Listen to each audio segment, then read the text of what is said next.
Good morning, good afternoon, good evening, wherever you may be, and welcome back to Honey Badger Radio. My name is Brian. I'm here with Allison, and this is three insane new ways to blame men, plus six shocking incel emojis, where we're going to be looking at a couple of misandrous things on the internet again, and we hope that you will join us. So, Yeah.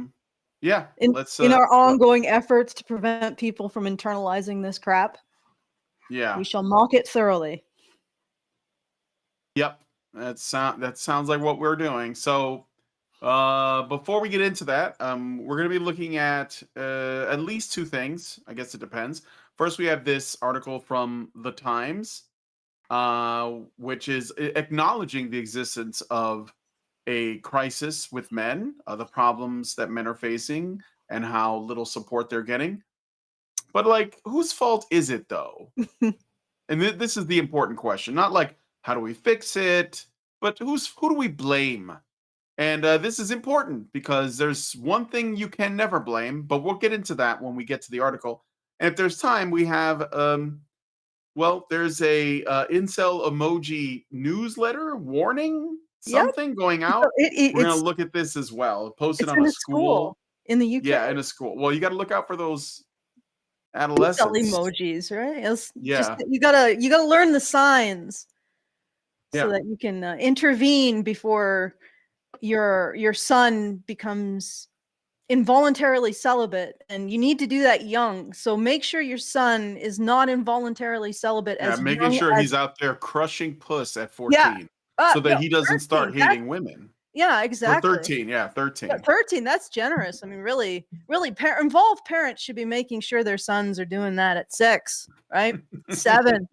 Like, God, why even wait Nothing till he's wrong in with kindergarten? sexualizing children, is there? No, no. No, God damn. it's human. All right, but before we get into That that, is deep you gotta sarcasm, everyone. you gotta Deep, do the dark things you gotta do. sarcasm. All right.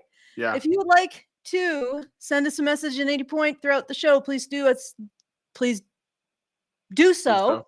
Yeah, my dyslexia just truly tripped me up there because I was gonna say pseudo. I'm like, no, that's not right. Something's off. Please do so at feedthebadger.com/justthetip. That's feedthebadger.com/justthetip. Very best way for you to send us your messages and give us a tip with those messages. And if you would like to support the show, I actually have a mini fundraiser that I'm calling Keep Allison Sane to sort of cover we've lost a bit in subscription revenue. This happens fairly often, and not often, like it just periodically. I know it's times are tough, but we still need to pay our bills. So if you would like to help us out with that gap, you can do so at feedthebadger.com/keep dash Allison dash sane.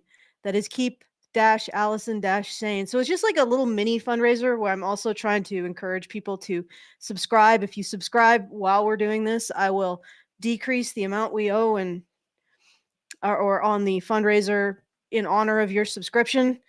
And you can do there's a link to that at the fundraiser too. So that is feedthebadger.com/keep Allison sane. I probably should just put it under support, right? Because then it would be less confusing for you guys. Anyway, there's no link in the low bar because this is the first time I've told you and the first time that Brian heard about this. So don't expect that. You'll just have to go directly there. I probably will redirect support there. So we'll just do it like feedthebadger.com/support. Are you thoroughly confused? I think I am as well. So let's Just go to feedthebadger.com. I'm sure they can find it, right? Yeah, you're smart people. Just go to feedthebadger.com and poke around for a bit. Mm-hmm. All right. And I'll give you thank yous if you go and do that. Okay, let's start. All right, and you already did the just a tip thing, right? Yeah, I did. I did indeed. Okay. I did not forget that. Yeah. All right. Okay, so we're going to start with this Times article then. Mm-hmm. Let's do it. All right, so this article is from the Times, and it is entitled, Men Are in Trouble, but whose fault is it? A survey has found that the demands being placed on men by women in society has pushed them to a breaking point. Okay. I like how they say women and society. Like, what's left? Mm. All right. This is Small by furry Helen... creatures from Alpha Centauri, I suspect. Yeah. This is by Helen Rumbla. Well, then, but those creatures aren't aren't society. They're in Alpha Centauri. So there's like people here on this planet. When you say women and society, I feel like you're just trying to spread because, like, okay, so men are dealing with it, and women are the other half of the population, right? Mm-hmm. A survey has found that demands being placed on men by women and society. So who else is there besides women except men? But the demands are being placed on men. So can it be men? I think you're just trying to like spread the blame a little bit. Like you're trying to say, well, it's society. This is like a really tricky word, society. But anyway, Yeah. for all the time old fretting over the battle of the sexes, the outcome no one seemed to worry about is this one. The battle is over. The Huh? battle of the sexes is over, guys. We can all go home. We're Mm. done. It's done. It's solved. Yeah, it's solved. We did it. Why did we have to have a battle in the first place? It's a good question. Like why was this arranged? Like who Who was decided what? on this? If it's just like one side picking on the other side, is it even a battle? Not really. Like, Not really. That's this there I'm pretty sure there are words for that, but battle isn't one of them. Like, I think both sides have to start being, I guess you could argue that the manosphere has gotten slightly irate. But that's not the same as wholesale denying services for male victims of domestic assault and sexual assault, and not allowing fathers to see their children, among other things. Like that feels more like the actions of somebody at war, as opposed to I don't like that, which is basically what the manosphere is doing. I don't like hmm that. Mm. Yeah, I yeah, guess you're right. The battle is a bit, but again, who started the battle and why do we have to have one? Right? And it's I a hear great a lot of question. people like on Twitter when I call out feminists, they're like, both sides. Like, why do we have to have this fight? And I'm like, well, as much as I don't want to have this particular fight, I suspect you're looking at this from a perspective that men are the enemy, that men oppress women, which, it's really hard to step away from a fight once it's started by the other party. Once the other party has framed the other side as the enemy. Like we got to go back before we did that. Right? We got to go back before we did that and get rid of that. Otherwise, we're still going to be what they really want when they say is don't fight, is they want one side to have won, which doesn't seem fair. You get what I'm saying? Yeah, Like, feminists started the fight. Let me stop using euphemisms. They started the fight. They started the fight when they framed the relationship between men and women as one of enemies at war with the whole oppression narrative. All right, that's the yeah, fundamental truth, and we will still be at war as long as we have feminists framing men as the enemy. And that's what that whole narrative does. Men oppress women. Well, what does that mean? It means men are the enemy. Well, if you don't want to have a battle of the sexes, you got to stop calling men the enemy. Right? By definition, because once you do that, there is the battle. There is the perceived battle, right? You get what I'm saying? It comes yeah, right out of that. It's just okay. All right. yeah, and also, one second here, and also well, it's interesting how it's framed. So let's go back up here. So I just want to look at how this is being framed. I don't know if the author knows this or not. A survey has found that the demands being placed on men by women and society has pushed them to a breaking point. So we're already Mm-hmm. seeing that men are in they're being pushed to a breaking point. The men, okay, because of demands being placed on them. And then it says the battle is over. So they're saying women won. But I want to know, I haven't finished this. I did read some of this article. I want to know how they're going to be able to pull victimhood from the jaws of victory when they've Oh, you already, in the don't know. first sentence, they have already called victory, right? In a way, it's and that, but on top of that, it's like, uh, the battle is over, but there's no jubilation because the men have retreated. Back each sex went to their respective trenches to live a life alone and without love. So um, now men have retreated, and both parties have returned to their respective trenches. Isn't that interesting? And why did this have to begin? Like, why was this necessary? And I know why. It's because Hmm. in the 19, well, even before, like the Declaration of Sentiments, but building off of that particular sentiment, in the 1960s, feminists decided to colonize the entire concept of the relationship between the sexes and make it whatever, or define it in such a way that it benefited feminism. So now we're in the midst of this wretched war, right? That apparently women have won. Well, hallelujah, hallelujah, hallelujah. Women have won the war. But you're right. They're no doubt groping towards finding some way of once again labeling women victims of the war against the sexes, which feminism started. Or Yep. proto-feminist started with the Declaration of Sentiments. Okay, let's All right. So, a new study that surveyed 2,000 British men and women aged 18 to 45 revealed that men are at an unprecedented crisis point. They have rejected old ideas about masculinity. They desperately want to care for their community and aspire to be tender, involved fathers.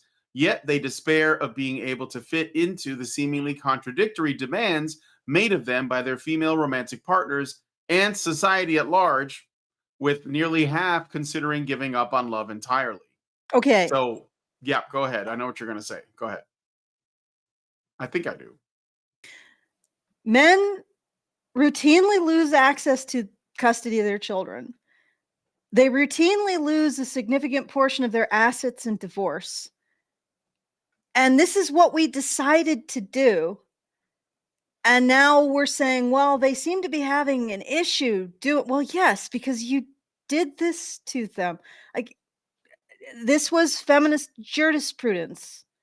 And it was put in place because feminists insisted that the marriage was a horrible battlefield for women, and they needed to have an escape, and there couldn't be any kind of fairness in divorce, equitability in divorce. It had to go all to the woman, because otherwise she might be dissuaded from leaving the battlefield, in which she was always the one who was most abused and battered and taken advantage of, right? And so you did that. You created a system that's highly slanted towards women in divorce in order to, under the guidance of feminist policy.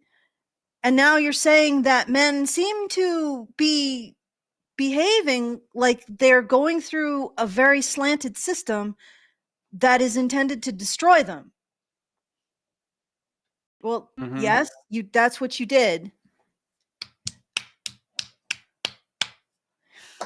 Congratulations. You have won. You're successful, right? Like this was successful. This was a successful intervention into family law. In terms of we are going to create a system that's highly slanted towards women, that destroys men routinely, removes them from their children's lives, takes away their assets under the logic that their wife is owed half their assets, but for some reason he isn't owed half the time with the children. But regardless, like you created the system. It's destroying men. Like literally, they're like, let's build the destroy men system. Oh my, it's destroying men. Huh? Where did that come from? Like, okay. Yeah. Uh, So here's what I noticed in this paragraph. They have rejected old ideas about masculinity. Then immediately followed by, they desperately want to care for their community and aspire to be tender, involved fathers. So are these things opposite in the mind of the person who wrote this? Because that what you're saying is that men are trying to square a circle that can't be squared because they desperately want to care for their community and aspire to be tender, involved fathers, which is what this is not a new phenomenon. Men have always wanted to be, by and large, caring fathers and involved with their family and be a pillar of their community or be like looked up to in some way, live an aspirational life, right? That's not a new idea, but there's also old ideas about masculinity that they have to reject, but they're not actually doing that because they still want to do things that are considered masculine, caring for their community and being involved fathers. So the author is presenting these as though they're opposites, like, oh well, they got rid of those nasty old ideas about masculinity, but now they want to be involved dads and be involved in their community and protect people and stuff. Oh, you mean like men have always done throughout Yeah. all of time? Like they just want to do the thing they've been doing, but you guys won't let that be because you don't like what that means. You don't like that it is masculine. Well, you don't like the idea that it is a positive trait associated with masculinity. Let's be honest. Mm-hmm. So yeah, so it's just interesting how contradictory it is. And then they acknowledge it as contradictory by saying, yet they despair of being able to fit into the seemingly contradictory demands made of them by their female romantic partners. I'm going to ignore the at society at large because that's made up. Like there's just women. There's no society doing this. Like most men are doing what they want to do, and some men are like, struggling with it because they're trying to like please women basically, but they're just like having a hard time with it because they're trying to give them what they want but also be who they are at the same time. And then there are men who say fuck that and they just do what they want. So that's not the part of society that's feeding these guys contradictory demands. It's just women doing that. So this is the truth of it, right? Yet they despair of being able to fit into the seemingly contradictory demands made of them by their female romantic partners. That's all you need to say, which Mm-hmm. is true because women say one thing, like, I want this because I was told I should want this from men by like my peers and my teachers and TV and movies and, advertisements. But actually, I don't want those things. I'm whatever. I want a man who is a man. I don't want, or whatever that is, right? I want a masculine man. I don't want like a new man, NUMAN. I don't Mm-hmm. want Pedro Pascal. I want Kurt Russell, Yeah. or young Russell Crowe or whatever. Mm-hmm. And so so yeah, I think that's interesting. And it says with nearly half considering giving up on love entirely. Yeah, because it's too much work. So Mm-hmm. that's what I thought about that paragraph. Yeah. Those are some good thoughts. Let's move to the next one. All right. This fits with a demographic shift towards men and women remaining single. The proportion of Americans aged 25 to 34 living without a spouse or a partner has doubled in 5 decades to 50% for men and 41% for women. Hmm. In the UK, the Office for National Statistics last month predicted a 20% rise in single households by 2032, with the steepest surge in the 35 to 44 age bracket. Then we have these stats here. 15% of men have interacted with an AI partner. 50% endorse red pill misogynistic ideology. Those numbers need to get up more. Mm-hmm. 62% of men believe women expect too much from a relationship. Those numbers are very conservative, I'll say. Mm-hmm. Yeah. Yeah. Although it's interesting, like red pill misogynistic content. Okay, operationalize that for me. Because I'm pretty sure that you put us in there. Yeah. It just means saying women could be part of the problem. That's really the most charitable way I can put it. Yep. Is that there are people who say, yeah, women are part of the problem. Mm-hmm. They don't even say the whole problem. And Nope.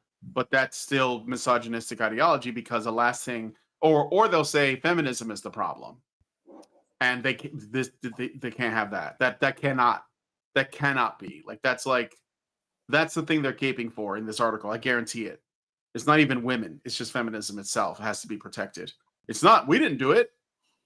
We just believe in equality, guys. Mm-hmm. So I don't know what to say. Like, yeah, these are rookie numbers. Get those numbers up.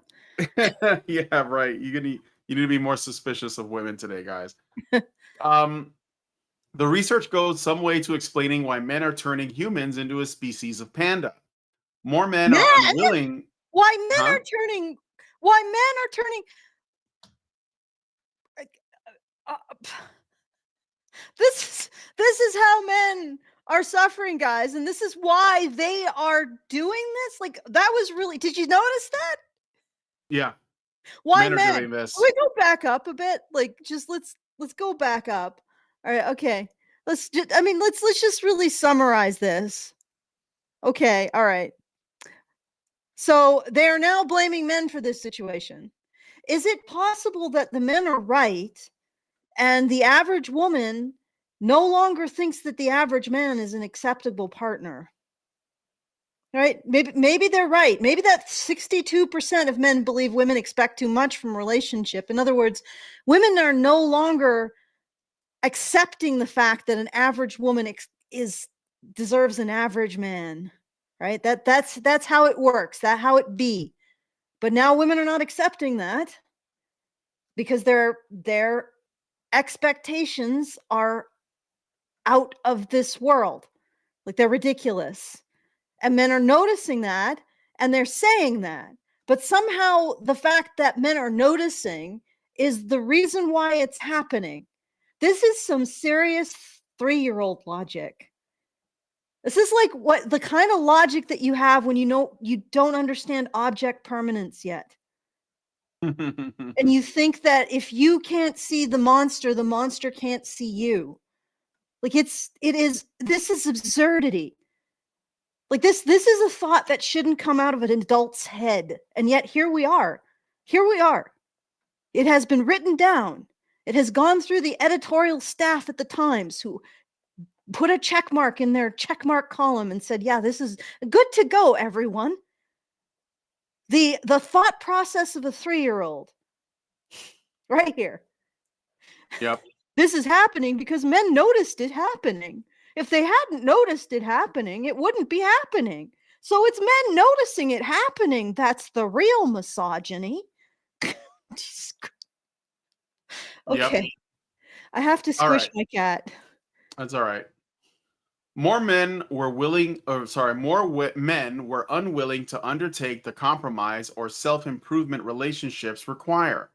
So they're just not willing to do the work that, Mhm. like, again, we already established that the landscape is an absolute disaster, Mhm. and that women are, At least they're part of putting it. out absolutely mixed signals, contradictory cultural demands are being made, and it's not by men, it's only by women. It's not even by men in society, whatever that means.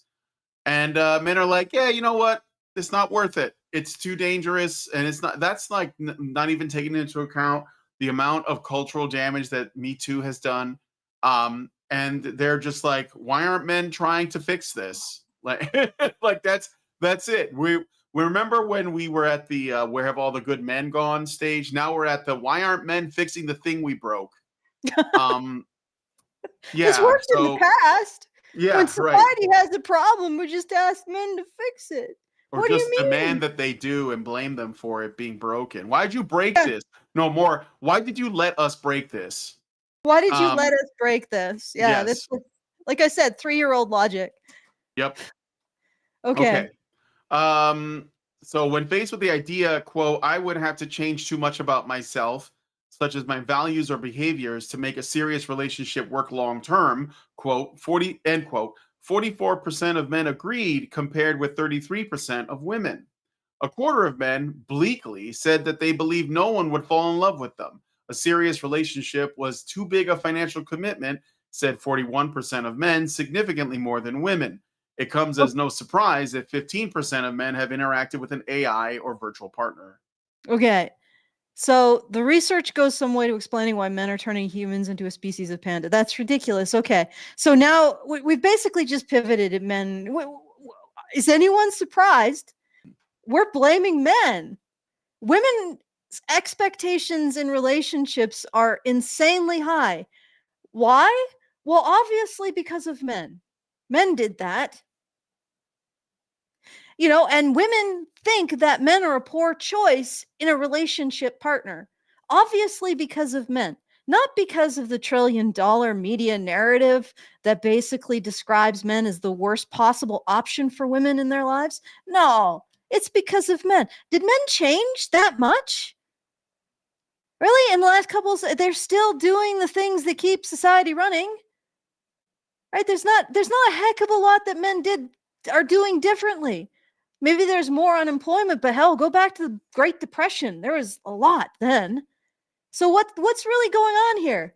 Well, obviously the thing that we can't say is going on, which is really astounding with that subtitle, is that women might be to blame for some of this. Mm-hmm.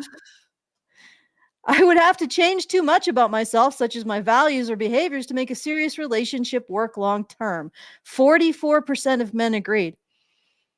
Maybe it's because of women's mad dash leftward. Yeah. Like you now, like, men are noticing they now have to be an extreme leftist to even be able to be considered as relationship worthy by women.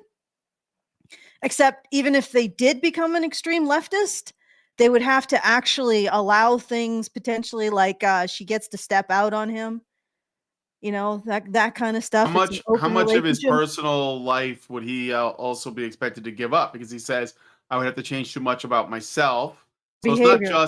it's not just your values, which we are kind of covering there, but also like, like, do I want to hang out with my friends? Can I do that? I want to, I have hobbies. I want to engage in them. Whatever. Are those going to be like a problem? Like, because the thing is that a lot of guys do worry that women, if they get involved with them, will kill their social life outside of a relationship, right? Not let them hang out with their friends. Women often meddle in that stuff.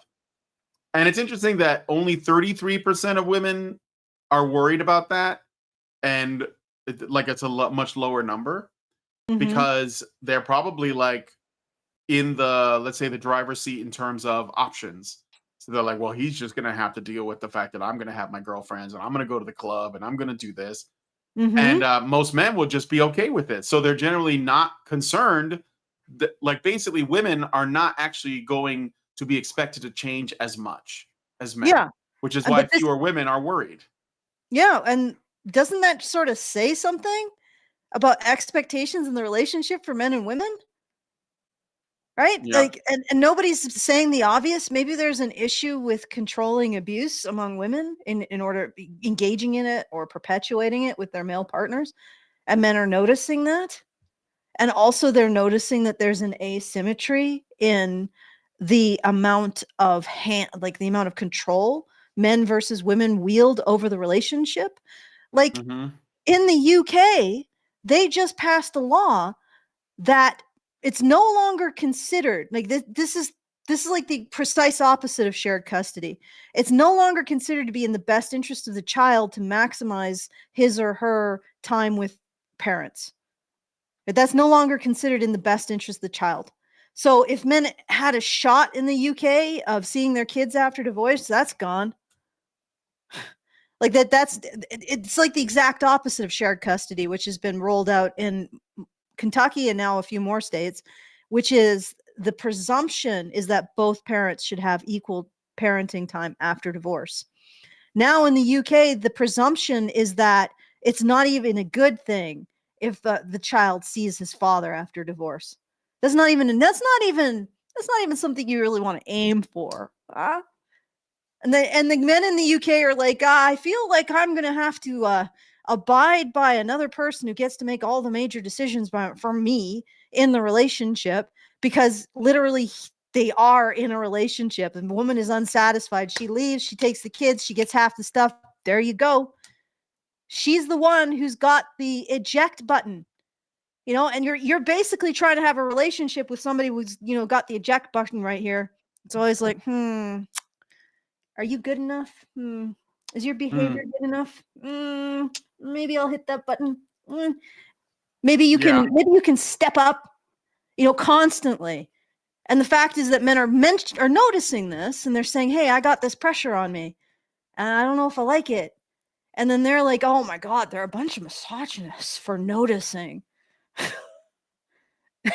And so again, it comes at no surprise. Oh yeah, one other thing about this paragraph too. She said a quarter of men bleakly said that they believe no one would fall in love with them. And then it follows a serious relationship was too big a financial commitment, said 41% of men, significantly more than women. So they don't give you the women statistic. And do you know why men are concerned about financial commitments a lot more than women are for their part? Do you guys know why? Can you guess? Can you Mm, guess what it might be? Why men are more worried that they're not making enough money to enter a relationship and women are not as worried? Not even, it's actually so much less that the person who wrote this article didn't even feel the need to put down the statistic for women. Can mm. you guess? I'll give you guys a guess. I'll wait. But anyway. Put it And in then the it, chat. yeah. I think we know. But I think we got an um inkling, yeah. a slight impression, a possible thought. A thought, yeah. A thought. All right. Some 62% of men agreed that, quote, women have too many expectations of how men should be in relationships these days, end quote. They're not wrong. Most surprisingly, nearly half of women agreed with that one. Oh, even women are like, yeah, we do, and it's fine. um, Possibly related to this messy disconnection, almost a quarter of young men aged 18 to 35 admitted that they actively sought out pornography that depicted strangulation or other violent content. Segue much? That's a strange sidetrack or digression. So they're just possibly related. This is a stretch. Are Mm. you getting this? Yeah, I'm like looking at this. I'm just like, oh, they did that, did they? So, some 62% of men agreed that women have too many expectations of how men should be in relationships these days. Most surprisingly, nearly half of women agreed with that one. Okay, so women are noticing too. Must be the internalized misogynies. Possibly related to this messy disconnection, almost a quarter of young men aged admitted they actively sought out pornography that depicted strangulation or other violent content. What does that have to do with women having Uh, too many expectations? Are they yeah. implying that the expectations that women have is not being strangled? Or I Like, think it no, I actually think the is being strangled. expectations might be that they do strangle them. You know, Yeah, women are into that. So like it could be that women want more violent sexual like yeah. experiences, and men are like not comfortable with that, and I get it. Like it's not just because Almost a it's probably quarter. not a turn on, but also because like, dude, are you trying to get me killed? Are you trying to Mm, get me thrown in jail forever? Like what? yeah. So, But but I yeah, it's weird there's that they're trying to they're suggest something about smashing these men. 2 things together. Yeah, they're smashing things. Yeah, for sure. Yeah, because they're trying to say that the values and behaviors that men have to let go of are violent. Like, they're Yeah. really trying to paint a picture, desperately trying to paint a picture. And what was the amount of women who sought out violent content in their pornography or romance novels? Like this is a completely orphan statistic here. And it also like what how does this relate at all to women's expectations in a relationship? Unless they're trying to say that women having high expectations is related to violence in sexuality. So men are failing to live up to women's expectations that they not be violent, or alternatively because men aren't living up to women's expectations, they're becoming violent. Like this is just like it's just like you go and there's some punch. You're at a party and there's a punch and there's a ladle and the cups and there's a big fucking turd in there. That's what that sentence is. It's like that. No. This sentence is repulsive and it has nothing to do with men. It has to do with what these people are trying to slip into you in terms of your conclusions. All Yep. right, let's get past the turd in the punch bowl. All right.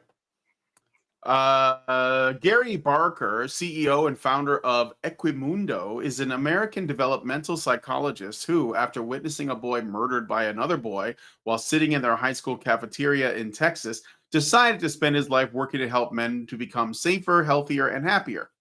Again, a weird thing that a turd in the bowl again. He has advised the UN Okay. On male violence, and Equimundo is a nonprofit organization based in Washington that offers international research and policy ideas in this field. Lots of red flags in that sentence. This is the first time it has researched British men. What surprised him the most? Well, it was both surprising and, Barker replies, that state of lovelessness. So the world of dating apps combined with porn, combined with I can't Okay, be so you're going too interesting. far. You're going too far. We Oh, we okay, gotta make okay, okay. commentary. Otherwise, we don't get much in the way of some decent shorts. All right. Okay, so what was both surprising and sad was the state of lovelessness. I didn't actually say anything about the 25% of men think they'll never be loved. Well, yeah, I'm actually surprised it's that low, considering what men are bombarded with day in and day out.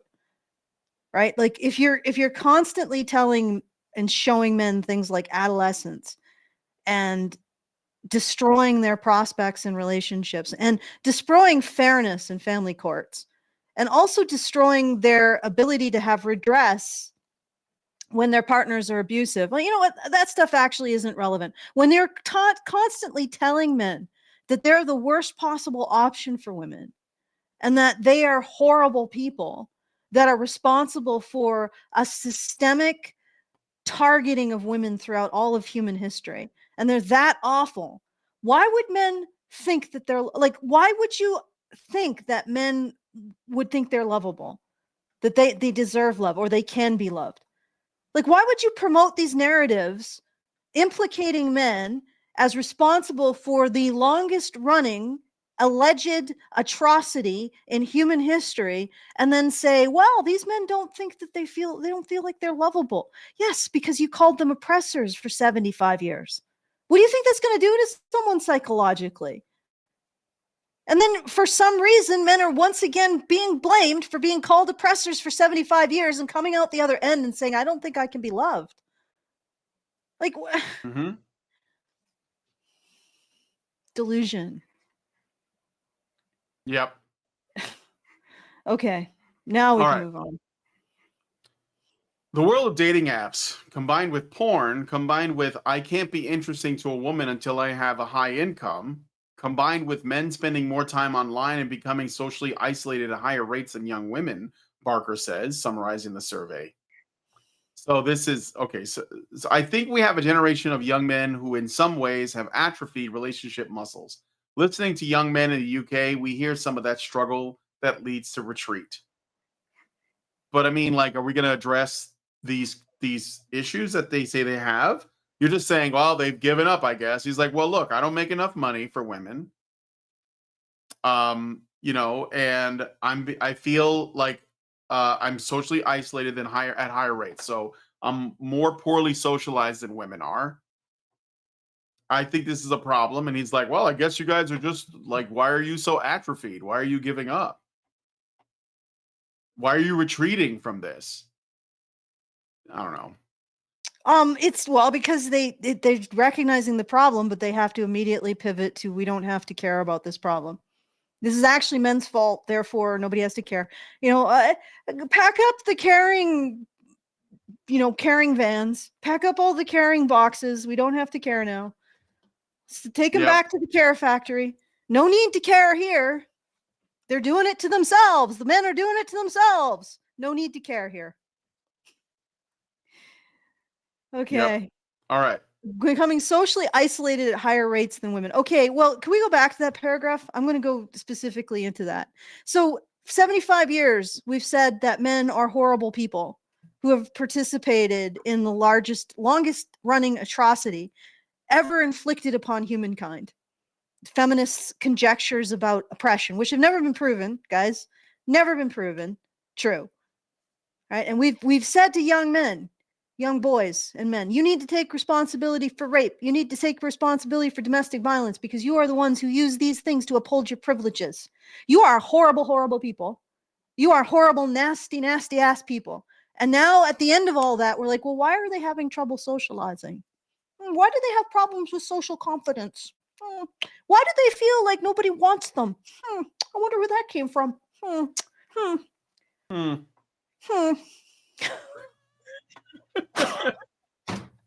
It's like watching nematodes with no understanding of causality. They're just sort of squirming around in their slurry. Like, oh, god damn. Yeah. Yeah. Shitting up the place and then wondering why everything smells like shit. Okay. All right. Okay, this chimes with many of the survey's other findings. When asked about the statement, no one cares if men are okay these days, which we were just talking about, 63% of men agreed, compared with 39% of women. After the Me Too movement, men were often nervous about the new norms.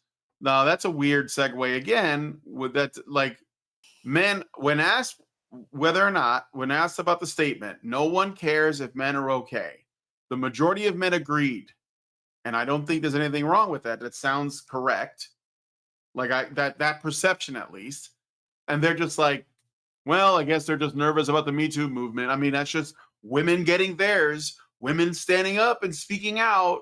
I guess if you're nervous, it says more about you than it says about us. Ha ha ha. I don't know what the point of that is. We don't think there's a huge amount of men who are being falsely accused, Barker says, but fear does not work in rational ways. You want to say anything to that? We don't think there's a huge amount of men who are being falsely accused, but fear does not work in rational ways. Okay, so men have just decided to be afraid. Irrationally, right?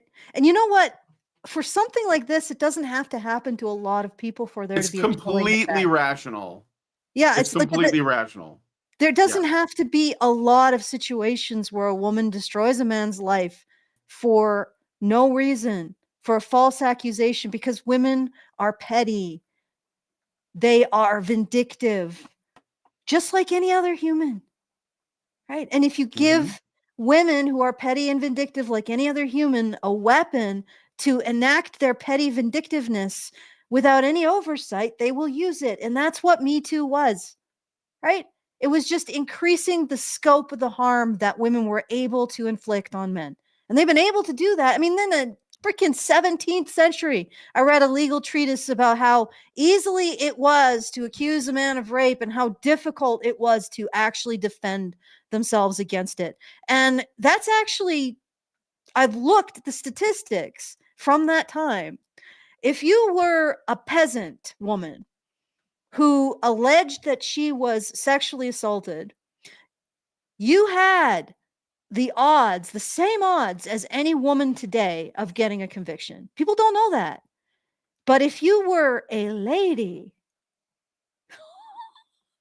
whatever man you accused of sexually assaulting might as well just have been blasted from the face of the earth by a space laser.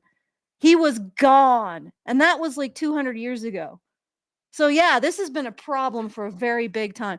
But now Me Too has weaponized social media and corporations and men's own careers to be used to destroy them. And it doesn't have to happen to a lot of men for there to be a significant chilling effect on men. Particularly since men are very much defined by what they do, by their careers. That's where their value is invested by our society. And women, right? That's where the value is placed. And I see that a lot. I see that a lot of snide statements that people make about men, right? That's where they put their value. So if a man loses his career because he said hi to a woman when I guess she didn't want to be said hi to by a man who was about approximately his attractiveness, well, other men are going to notice and they're going to be like, nope, that's it. Okay, I guess socialization is off the table. And then this guy is saying, oh, it's irrational fear. No, it isn't. No, it isn't. Especially when you consider the benefit that men get from socializing with women at this point. Is there any? Like, have women asked themselves that? Is there any benefit that I give to men for socializing with me?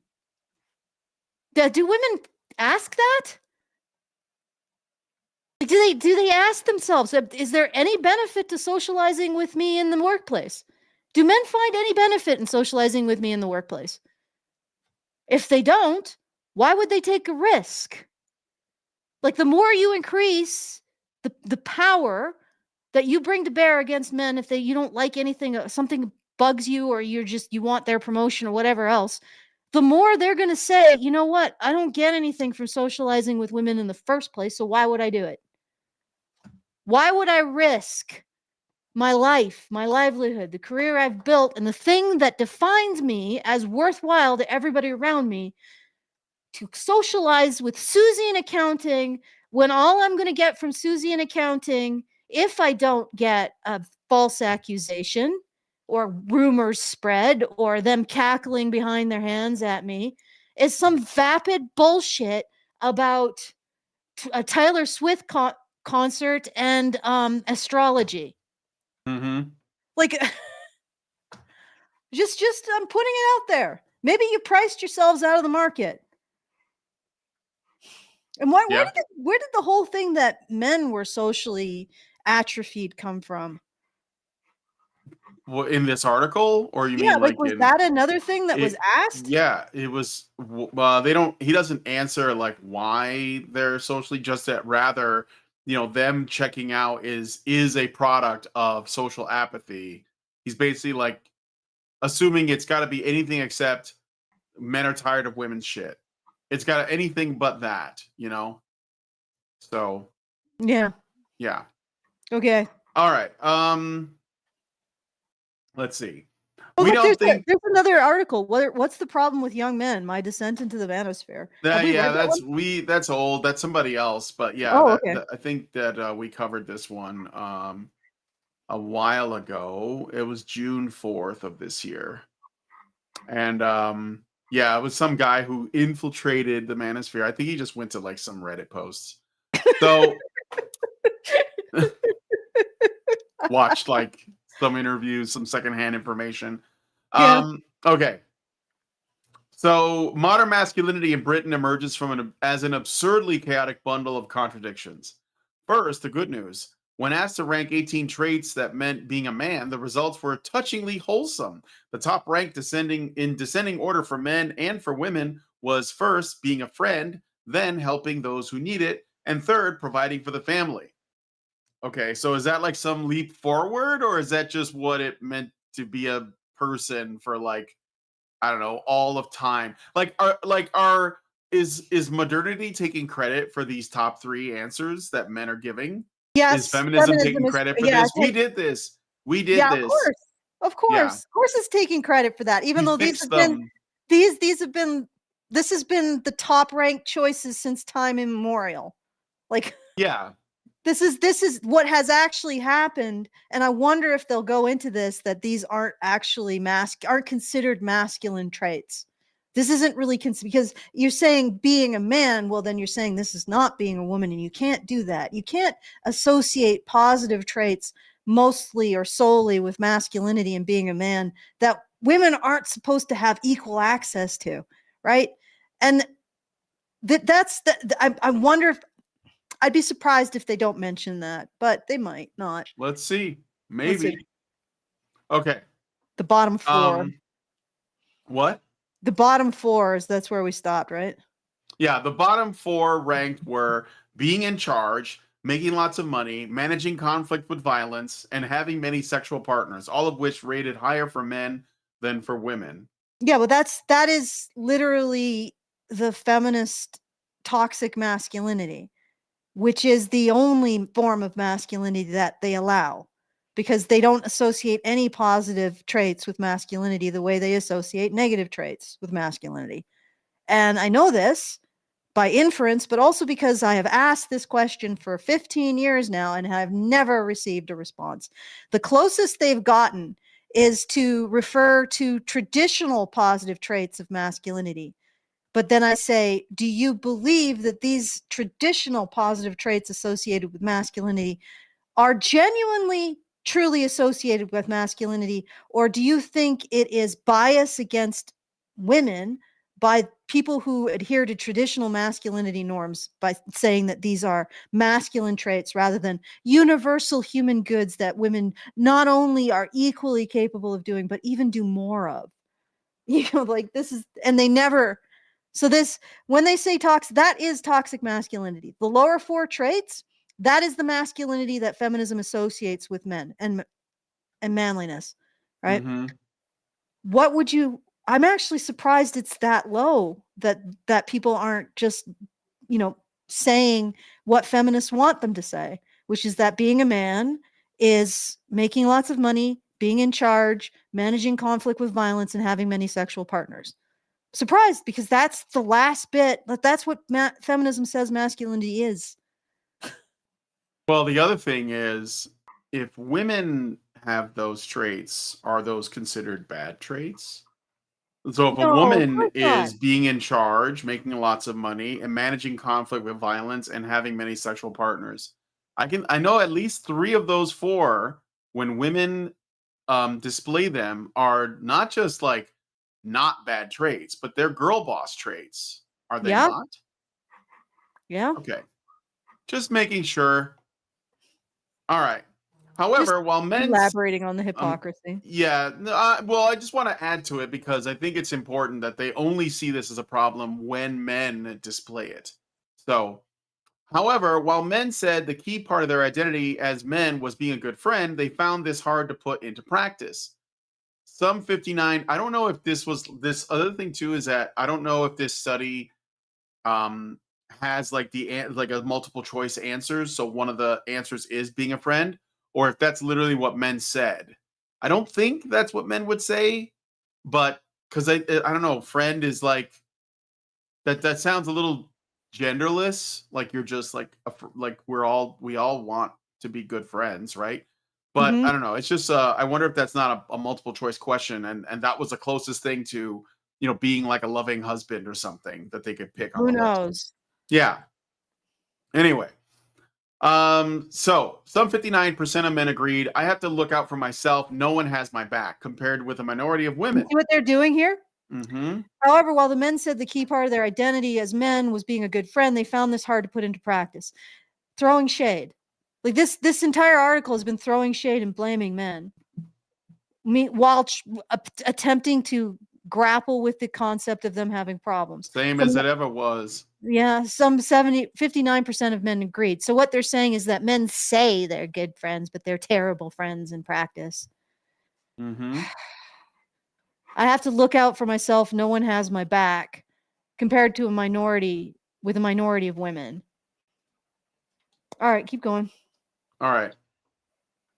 Um, Men were twice as likely as women to agree with, quote, men should figure out problems on their own rather than ask for help, end quote. Well, did the women agree with that, or did the women agree with women should figure out problems on their own rather than ask for help? Mm, That's a little bit obscure. yeah. Men were twice as likely as women to grow. Yeah, because women are going to say what they think is socially appropriate. Yep. That's true. Okay, let's and the All other right. thing is that this Mhm. this article is self-demonstrating. Right? Like this article is it says it talks about men's issues but then reframes them as things that they need to, what is it? Figure out on their own. Like Yeah. so lack of self-awareness. Thy name is the times. Okay, I'm going to squish you. I'm going to squish. You're going to be squished. All right. Let's All go. right. It is a contradiction. We know boys and men are crying out for that, Barker says, of close friendship, but I think we have to take it as aspirational.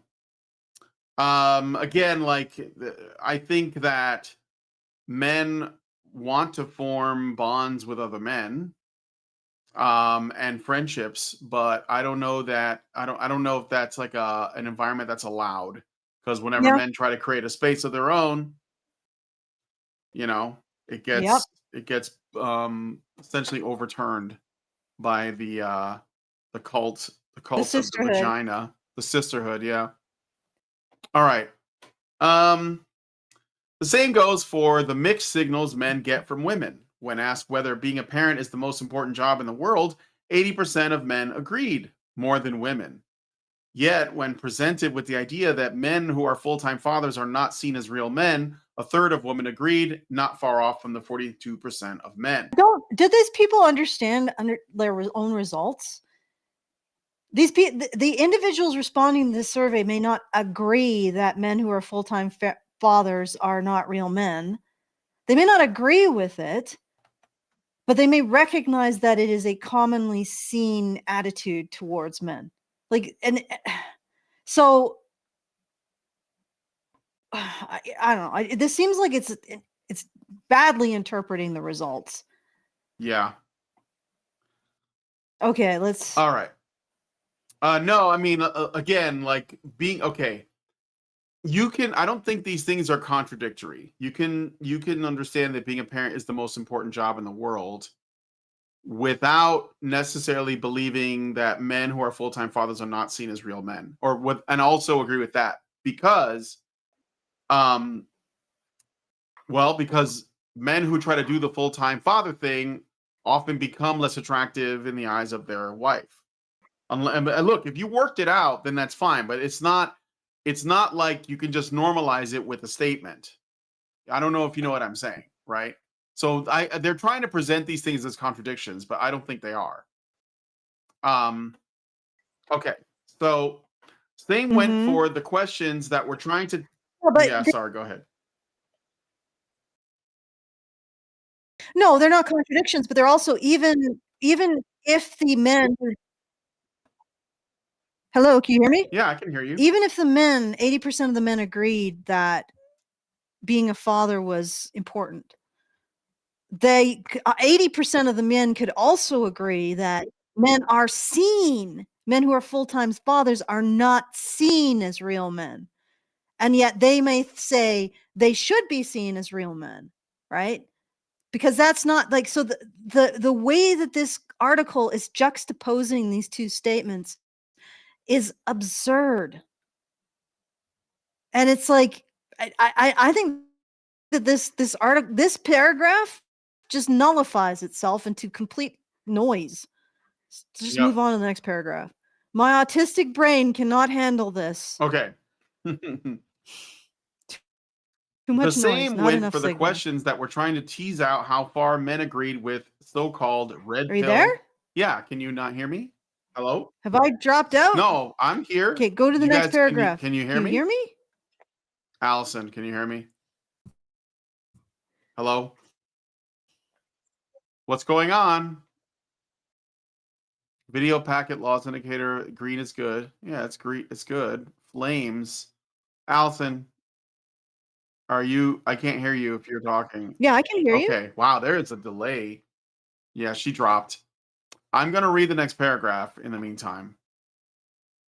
Um, okay.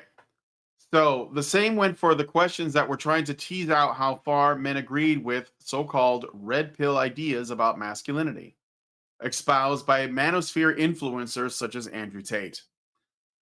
Here we go again. So, notice what they do here is they say red pill ideology or red pill ideas, and then they mention manosphere influencers, and then they drop Andrew Tate as the name, as though he is the face of the manosphere. And I just want to, like, for the record, we've been doing this for over 10 years. Andrew Tate, we have only heard about. Yeah, I think you are.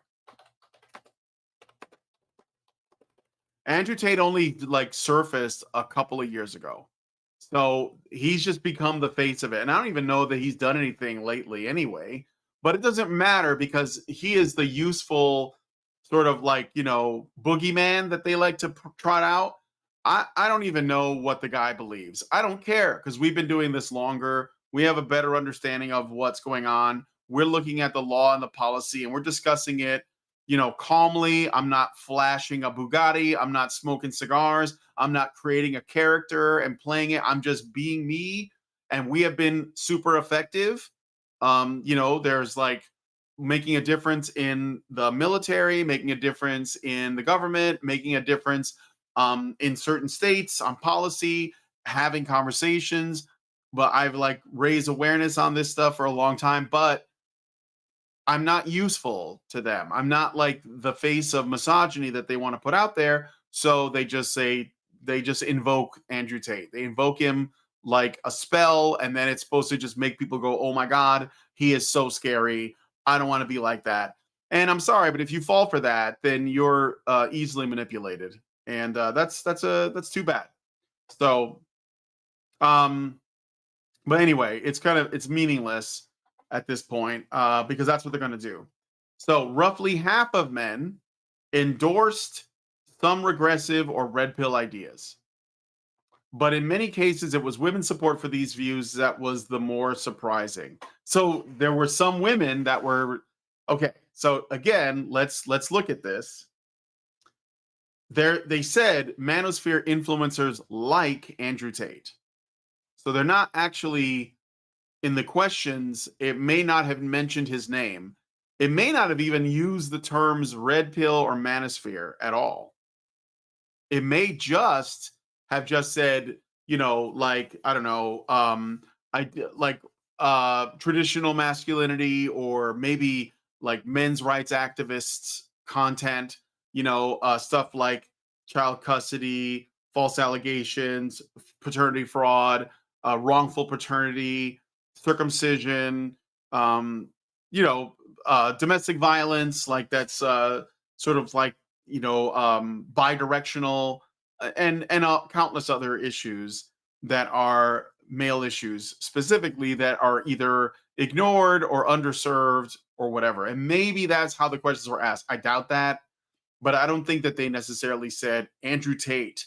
Um, but if these guys responded in the affirmative for, like essentially supporting any ideas about masculinity of some kind. Allison's trying to fix her computer stuff. Then if they that might count towards it, even if they weren't necessarily supporting it explicitly. So all right. Um let's see. So yeah, but it is interesting. So they're shocked and appalled by the fact that there are some women who also acknowledge these problems exist, and that men have issues, and that feminism was not a necessarily positive thing for society. I mean, that's an understatement. I know I'm downplaying it quite a bit, but I'm trying not to make the people in the special chat blow a gasket by saying feminism was absolute cancer for everything. And it's basically put us in this position, so where we're basically losing our civilization. All right. Women and men are swimming in the same water about these ideas about manhood, Barker says. Young men will tell us women want a guy who looks a certain way and is a breadwinner. We are very aware that for men in heterosexual relationships, there are huge expectations that can be quite traditional among women, even as women are telling us we don't want to depend on a man. And it's even unfashionable in some circles to say you have a boyfriend these days. We hear young men talk about how complex and difficult that is. End quote.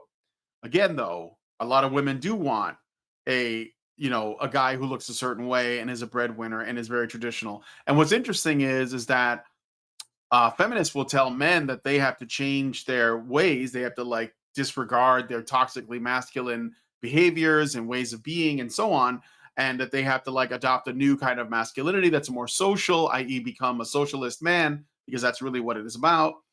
And yet they won't ever tell women that they have to accept that, because they know they can't. And I've been saying this since I started doing this, is that if you really want to if feminists really want to change like gender roles and dating expectations and all that, they also have to tell women what they have to want as well. And the truth is they won't do that, because women are not going to change their preferences generally. And so that this is a double bind that they're in. So um all right. Let me see what you guys are saying really quick while I'm waiting for Allison, because I don't want to read too much into this while she's like fixing her computer. We're just doing some like spur of the moment computer repair now. So I was wondering about this because my stream seems really stable now, but when she was on, it was like I was getting CPU overload and stuff. And hold on, I'm sorry. Allison's saying there's something wrong with her computer, or she thinks that there is. All right. So let's see what you guys are saying. Murder of Crows says every male space that's ever existed has been smashed decades ago. There's nothing left, not even a peaceful men's only tavern to suck back a cheap beer. Yes, they can't. They don't let them. They can't. They won't let them have their own spaces. They don't trust men with other men. That I mean, like, and I think that it's been a like it's been problematized like socially so that women think that when men get together and talk to each other like bad things happen, so they feel the need to meddle, and they also are very like let's say insecure about men hanging out with other men. um so yeah, they tend to break it up. So let's see. Merlin, you guys are having a conversation there. I don't know what that's about. Let's just look in the main chat here. I've been Allison says, I think waiting until the computer restarts will be quicker potentially. Either way, continue. Yeah, I am continuing. Allowing men to talk to each other would lead them to start noticing too much. Yeah, that's true. Tate is a turd, a poo stain on the underpants of the manosphere. Well, I mean, you can say whatever you want about him. It doesn't change the fact that he's out there and he's popular. So I don't really see the utility in calling him a piece of shit unless you just want me to signal that I'm not on like on his side or something. But I hate doing that. I'm not going to do that. Like he's out there, he's doing his thing. So it like honestly, if we had our shit together and men and women were like getting married and they were having kids and there weren't all these problems with single motherhood and homelessness and mental health issues and like children being abused and boys getting their penises sliced up for circumcision and all these other things, then Andrew Tate wouldn't exist because there'd be no demand for a guy like that. So he only exists because things have gotten this bad. And if things get worse, somebody worse than him is going to come along. And I don't really want to waste my energy saying, well, I'm not with that guy. I'm not going to do that. I'm not going to do it because y'all, not you guys watching, but the people at home or the people in the media and the part of the cathedral that put out these threat narratives about men and women are the reason why he exists. So you get what you fucking deserve. And this is why we are in the position we're in. And I don't feel a damn thing about that. No shame. So I'm not going to condemn anybody. Do what you got to do. What I want is the truth. And I'm willing to let anyone who wants to have a conversation to get there. And if you don't like that, well, I guess just suck it up, buttercup. So, all right. Tangle Hierarchy is in the special chat being very special. He's like completely obsessed. Computer appears dead, Allison says. Oh my God. Is Jonathan there or are you just like being a woman on this thing? It'll take me 10 minutes to walk home. Okay, go. All right. Let's see. And then you wonder why feminism is a thing. Well, it was a thing so that rich, entitled, elite women could like redirect funds from common people to themselves, ultimately. So, congratulations, you're with the establishment. That's really what it is. I'm on your side, Brian. I know who you are, Peter Houston. Konoko says women have the power to destroy men's reputations with mere words. Once your reputation is shattered, it's very difficult to recover and never back to where you were before you were sabotaged by a bad woman. Fatty doesn't engage, just insults. What do you mean insults? Do you know your wife in real life? Yeah, she lives with me. Like what? Do you want me to prove it? You want me to prove I have a wife? That's so silly. How old are you? 10? Like it's not even relevant. How about this? I make arguments and then you give me arguments that counter those arguments based in facts and logic, and then we'll go forward from there, okay? You're 11. Yeah, okay. No, I'm going to ignore you. You shouldn't be watching this. This is not for kids. This is like hard stuff to digest. You could just regurgitate feminist talking points if you want to, but you don't even know what they mean. So, all right. Anyway, let's see. Women and men are swimming in the same. Okay, so yeah, So women are asking for these things too because they do ultimately want a more traditional man. They That's what they want, and they're getting mixed messages because they're told they're not supposed to want that, even though that's what they want, and that comes out in the media they consume and in the things that they respond to, the things that they ask for and expect. So like they're expecting traditionalism. Feminism is telling men that they're not allowed to be traditional, and that's creating the conflict because feminists will never tell women that that's not what they should want unless those women go against feminism and they criticize it in some way, like Kirsten Dunst did. So, all right. Sure, many men have had views that align with the more hard right online influencers, which was perhaps informed by the greater time they spent online, on average, a couple more hours a day compared with women.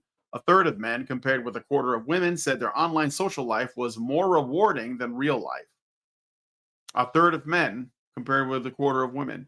Yeah, well, I guess they're not, like I said, like, and it's another thing too is that if they're younger, you have to consider that we were all told to stay in our homes for about a year or two, depending on what part of the world you were in. And it may have had an effect on people's ability to develop their social skills during that time. If you were really young, right? So we're talking about kids that were in school that had to stay indoors for like a year or two, and then they come out and they're older and maybe even post-pubescent, and they're like, how do you even navigate? And everyone's on social media and stuff, so it's more difficult. And again, this is I say this with a lot of sympathy. I couldn't imagine what that would be like. I feel blessed to have been grown up in a time before the internet. So I had to actually go outside, touch grass, right? So um let me see. Allison's walking home, so she's gonna be jumping on in a little while. But Murder of Crows says at this point, some suspect the women ultimately desire a comatose corpse of a man with an erect fecundity phallus with a magic infinity wallet attached. I don't. I mean, look. I don't think women really want that. I think they do. Like most of them do want a man, but they're just being sold uh, a bunch of lies about men. And if anything, the supposed gender war is something that feminists perpetrated like over 100 years ago. And the truth is, a lot of people talk about traditional men or conservatives or whatever, but there are no conservatives. That like they don't exist. They don't. There's just feminists of today, and then there's feminists of 10 years ago, and then there's feminists 15 years ago. And if you really want to look at something from a conservative perspective, you have to go like pre-Victorian era. That's the only way. And there aren't many of those, which is why there is a class of conservative, I guess. They call themselves paleo conservatives, but even a lot of those guys and gals are pretty like feminist in their own way. Um, I think that there is a relationship between feminism and gynocentrism that it benefits, like a symbiotic relationship that is beneficial to itself. It's self-serving, which is why we have, well, like I said, like we have people who are feminists of today and feminists of yesterday, but they're all feminists. Like there are no, like, I mean, if you really want to get like truthful about it, there hasn't been anything truly conservative since the fucking Enlightenment. So like what but I'm willing to give that we can look back at least as far as, like the Victorian age. But I think anything after Mary Wollstonecraft is basically cooked. So we're like living in definitely a post-feminist time. Um, but anyway, Sherlock Holmes is popular. Merlin says we started and funded the women's movement so we could tax both sexes. That way we could put women to work and take their children to control. David Rockefeller. Yeah, but it's older than Rockefellers. It's older than the Rothschilds. It's older than it's like I said, it was like well, I mean, there's probably something that looked like it during the time of Rome, but I'm guessing that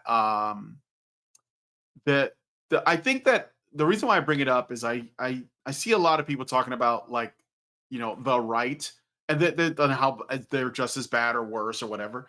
The truth is, like I said, it's the when we describe the blue pill world, we're talking about a world in which a form of feminism is normal, and people wouldn't even call it that. They would call it just like, the world. They wouldn't even give it a name. They wouldn't say it's feminist. They would just say it's the normal world, but it is ultimately a product of a liberal world order that has existed for like centuries probably.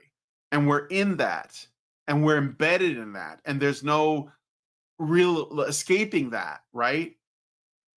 Um so like there's no point in the distinctions because that's the world we live in. But anyway, gynocentrism's roots are largely born from mistakes by conservative. But it's an elitist thing. It comes from the elite. Like it's an elitist perspective on courtship and romance, and it's a twisted version of chivalry. Chivalry's real and it's a good thing. It's like honor and stuff, but it's not necessarily meant to be what it is today. And it was created by people who had too much time on their hands because they lived a good life and they wanted to normalize it everywhere.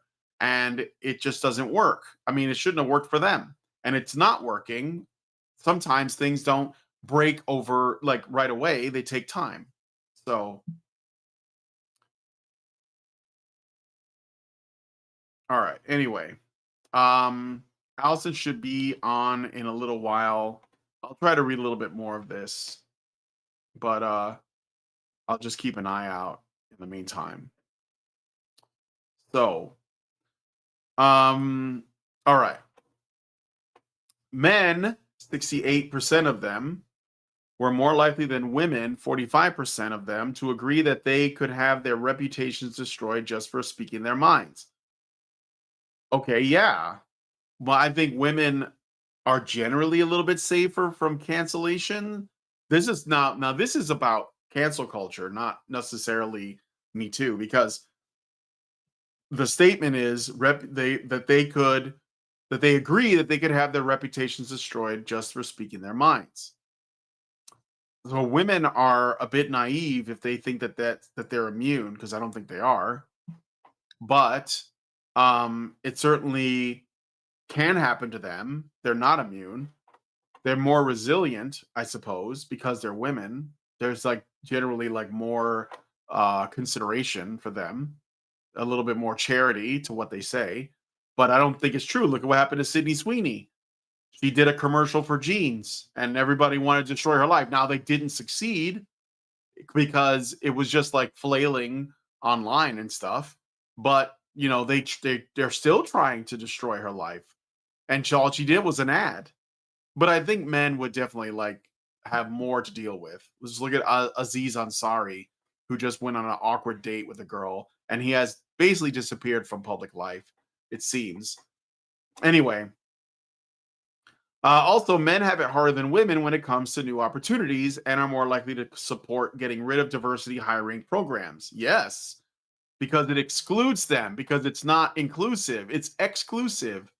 Men know that DEI programs are not for men, even men of, like, say, minority group status, like black men, brown men, whatever. Even those guys are not considered when there is a woman applying. So they're interested in meritocracy. Ultimately, they're more interested in that. In this context, men's strong opinion that people take jokes about typical men and women stereotypes too seriously these days is unsurprising. Well, they do, but I don't think men care about jokes about men, because there's all kinds of jokes about men. It's actually normalized. Like the whole 2024 Kamala Harris presidential campaign was based on stereotypes about men, and so was the attempt at Bud Light to course correct after that disastrous campaign with Dylan Mulvaney, where they tried to say, "Oh, boy, this is a beer for men. Let's bring men back," and they put like guys barbecuing beer bellies and stuff, and they thought that would work, but it was so like cartoonishly on the nose. So yeah, they're basically emboldened to do stuff like that when it comes to men, but not women. You can't do that. Mm-mm. I remember with women, all they did was they had a campaign It was like the Beach Body Ready campaign. That was years ago, and all it was a woman, a fit woman in a bikini for some kind of protein product or something. I don't even remember what it was about. And women lost their shit over it. And I don't even know like if it got taken down or whatever. But I do remember there was a period in time where all these like soap like what's it, oil of Olay soaps and stuff were all like featuring like fat women and brown women and women with hairy armpits. And it was just to like say, hey man, all bodies are beautiful. Don't come after us because they were scared. So there is definitely like some people you can do that to, and some people you cannot do that to. There's definitely two sets of standards there. So um does Barker feel more or less optimistic about men finding love after this research? I'm very excited. My friendship coming out. What? I'm very excited by friendship coming out top of what it means to be a man. Okay, he says. That feels to me like a gain in the world. That and the men saying fatherhood is the most important thing in their life. There's a beating heart of men needing to be connected, caring humans. So I feel panic, but panic with a deep hope that men actually can and do love. So there's no solutions. There's just like, well, maybe. This is like typical New York Times clickbait bullshit. No answers, no nothing. Theo Vaughn interviewed Ansari in October, by the way. Oh, that's cool. Is he doing okay? Treat yourself. Allison's still not back yet. I don't know what's going on there. So anyway, I've read the article. And I guess what I'll say is, as usual, these people don't offer any solutions. They do studies, and then they infer conclusions like, oh, well, they do apparently want to have friends and be dads. It's like, yeah, like, do you need a study for that? You need to do a study so you can figure that out.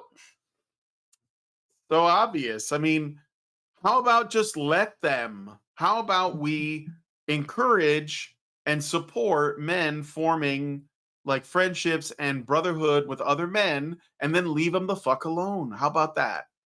What do you think about? Is that a good idea? Maybe stop getting on their ass. And hey, if they like watch some Andrew Tate videos or some red pill content, stop freaking out and don't worry about it, because the worst thing that'll happen is, well, I don't even think that it's going to become anything bad. Like they find somebody and that person wants to be with them. Like even a lot of men who like get into the whole pickup artist thing, they're not doing it so they can like, run through a bunch of women. Most of them are just trying to find a woman and they're looking to get their foot in the door. All right, Allison's back. I just got to I got to connect your thing. Hold on. All right, give me a second. They can't hear you talking, so don't say anything. No, not yet. All right, it should be coming up here in a second. Yeah, there you are. Okay. Okay. So you got some explaining to do, I guess. My laptop blew up at the Badger Cave. I don't know what else to say. It was heating up. It was heating up. Yeah. I noticed that. Well, when I was doing my stream, I was looking at, like in the Video Ninja, I can look at the upload bit rate and a bunch of other like statistics. And I saw that it said the CPU is overheated, and I thought it was my CPU. So I was like trying to like figure out, moving things around. But then when you dropped out, it was fine. So I guess my back room is looking at your computer too. So I guess it was overheated. That's slightly creepy. But yeah, a little bit. How much more did you get done? I finished the article. Oh, you finished the article? Yeah, I did. I just finished it. You want me to give you the summary? Sure. Okay. Go ahead. Well, there's no solutions, and they're not blaming anybody. But the guy says at the end, the guy who conducted the study, he's basically like, well, I'm very excited by friendship coming out top of what it means to be a man. So he's excited by the fact that men are like, hey, I want to be a friend. And that feels to me like a gain in the world. That and the men saying fatherhood is the most important thing in their life. there's a beating heart of men needing to be connected, caring humans. So I feel panic, but panic with a deep hope that men actually can and do love. So I feel like men are capable of love, and it's a little bit encouraging. Yeah, but that wasn't really the question, was it? It was whether or not society, and by society I mean women, can love men. That was the question. Like, when was it in question that men did want love and were capable of love? I think the real sad stat there, which I'm actually surprised it isn't higher, is that 25% of men felt like they couldn't be loved. How did it become about men being loving again? You see what it's like, a reversal of men Yeah, have well, problems being loved, but I take heart in the fact that men are still capable of love. Well, yes, that's yes. not the stated problem. That's like, then that's not even addressing the stated problem. Like, that's what was that? Men want to love despite thinking that they can't be loved, that they are unworthy of love. But they want to, and I'm encouraged by that. Nothing about women though. There's nothing about women there. We can't talk to them. Mm, That we might have to hold them to some kind of standard. yeah, Like, because that ultimately, if most men don't feel like women give a shit about them, 'cause that's what comes up more and more, is that they're yeah, only good for what they can provide, what they bring to the table. They're not expected to be cared for. They're not expected to get support. That's what all of the questions are leaning towards, right? Men don't think they have a support network. Men don't think women are capable of loving them, or at least some of them don't. Men don't feel like they can make enough money, that they can check enough boxes, all this stuff, and yet they still want to love them. They still have it in them to be fathers. They still have it in them to want to have friends in their network. And so you see where men are at, it's laid out, and they're still like, gosh, I don't know.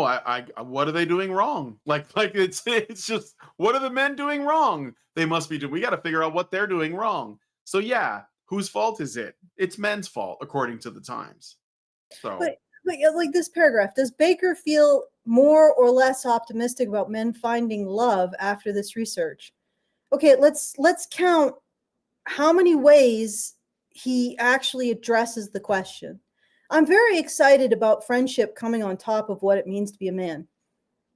That is not addressing the question. And in fact, it's throwing shade about men in the past. And it's saying, oh, they've finally evolved. Oh, look, modern times has made men human. That feels to me like a gain in the world. Why would that be a gain? That and the men saying fatherhood is the most important thing in their lives. So the fact that men now, probably they always thought that being a friend was important, but now they put it out on top, and they put fatherhood out on top as a gain for the world. Why would that be a gain for the world if men can't be friends or fathers no matter how much they want it? You see what I'm saying? Like, it's reframing it. That is blaming men again, right? It's refocusing it on men are the reason why this problem is, right? It's not men have problems, they are the problem. yes, It's good. Like, they're making progress to solving the problem, because now, unlike in all of human history, where the top of the list for men was enslaving, or I don't know, driving their enemies before them and hearing the lamentations of their women. Those 50s yeah, fathers, that was their prime. That was the first thing on their list. The Victorian dads who wrote really eloquent letters about how much they loved their children, the first on their list was driving their enemies before them and hearing the lamentations of their women. That has been the first on men's list since time immemorial. Don't listen to all the letters and epitaphs and songs that men have written. It's always been violence and sex that have been the first things on their list that have defined them. well, not sex, rape, because Yeah, that's how. very right. Yeah, You get the Epic of Gilgamesh, and how it was a long poem about a callow and feckless young man learning to be a proper king. No, that's nonsense. He was always good when he was just aggressive. That's what men have always wanted. But now we have optimism because men have finally become sort of human. You know, they want to be friends. They want to be fathers. They're sort of human now for the first time in human history. Mm-hmm. Like, and then that to me feels like a gain in the world. That and men say, okay, that's a beating heart of men needing to be connected, caring humans. Okay, so how does that help the problem about men finding love? Okay, how does saying that men want to find love solve the problem of them finding love? So you see that this is blaming men here, right? It's saying the reason why they're not finding love was sometime in the past. They didn't want to be friends and fathers, right? There you go. That's one blaming men. And then there was that blaming men that was so baffling. Where was that? It was up ahead. Research goes some way to explaining why men are turning humans into a species of panda. You remember that? Yes. It was like early on. Women's standards are too high. The average woman doesn't think that the average man is worthy of her. And then suddenly we pivot from that to research goes some way to explaining why men are turning humans into a species of panda. Like, what would it take for this writer to realize it's not men choosing not to have relationships? Men are like, we want to have relationships. Women are like, fuck no, we hate those fuckers. And this research is why. How is it that men are to blame for the lack of relationship formation here? What's going on? That's the second way. Like, or actually, that's the first bizarre way of blaming men for everything. And then in here somewhere is, I'm pretty sure, blaming men for everything because they're far right. Well, Andrew Tate, the manosphere. Do you want to hear that bit about the manosphere? Sure. About the red pill manosphere? Okay. Lay it on me. All right. Let's see if I can find it here.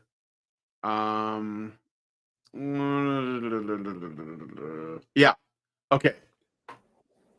The same went for questions that were trying to tease out how far men agreed with the so-called red pill ideas about masculinity espoused by manosphere influencers such as Andrew Tate. Roughly half of men endorse some regressive or red pill ideas. Yes, red pill ideas are totally regressive. Do you even know what they are? But in many cases, it was women's support for these views that was the more surprising. What? So yeah, women and men are swimming in the same water about these ideas about manhood, Barker says. Young men will tell us women want a guy who looks a certain way and is a breadwinner. We are very aware that for men in heterosexual relationships, there are huge expectations that can be quite traditional among women. Even as women are telling us we don't want to depend on a man, and it's even unfashionable in some circles to say you have a boyfriend these days. We hear young men talk about how complex and difficult that is. Yes, because women want them to be providers, but they don't want to be provided for because that feels icky. Good luck, men. Yeah. Good luck. Good luck with that one. Well, because it's like, do I get what makes me happy, or do I get what will make my girlfriends happy? You don't understand. Like, women want to be provided for, but they don't. Well, sorry. Yeah, women want to be provided for, but they don't want to feel like it. Okay? They want to feel independent while men are providing for. Why can't you get this? Why can you not do this? Just have to provide for women, but don't make them feel like they're being provided for. Don't you get it? It's so simple. Why can't men do this? What is wrong with men? Why are you failing, men? Why can't you handle this? Like, why can't you provide for women and then just not make them feel like they're being provided for? God damn. Yeah. And this is what happens when feminism does not, it tells men what they should be doing, but it does not tell women what they should be doing. Or it doesn't, it basically inculcates in women a horrible feeling of being provided for, and yet women feel like if they aren't being provided for, if the man isn't bringing something to the table, they're being taken advantage of. It is an endless cycle of fuck. Yep. And for some reason, I think we're the only people who can see it. The people, well, manosphere adjacent human beings like us. It's like, how are men, what role can men occupy? If men don't provide for women, they are not demonstrating that the woman is the table, right? But if they Yeah. do provide for women, they're making women feel provided for and not independent, which is also bad. So why can't men do both? Surely it's simple. Yep. Good grief. Why do men feel like they can't win? Brian, why do men feel like they can't win? Yeah, I don't know. Like, because they're not trying to feel it, I guess. I don't know. Good question. And it's funny because feminists have given women this insecurity about being provided for. They have made them think that they are being taken advantage of by men when they're provided for.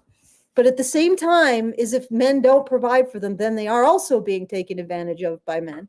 It's like, and this whole article, of course, refuses to acknowledge this, that we have built $1 trillion industry that just induces neurosis in women.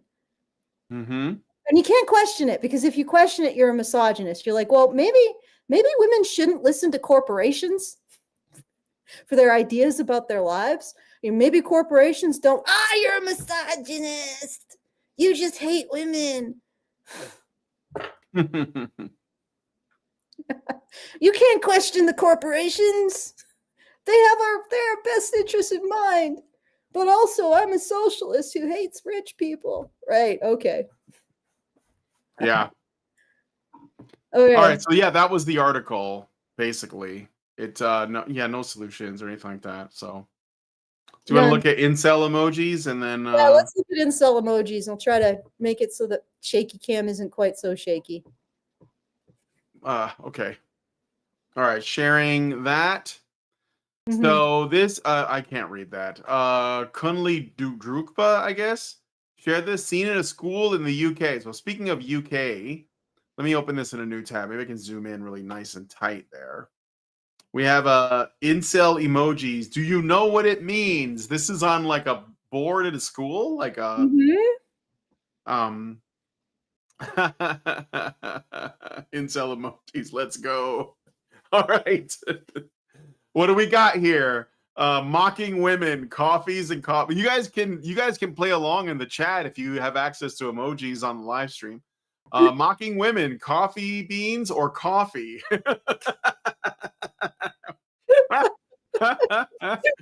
Sip, lol.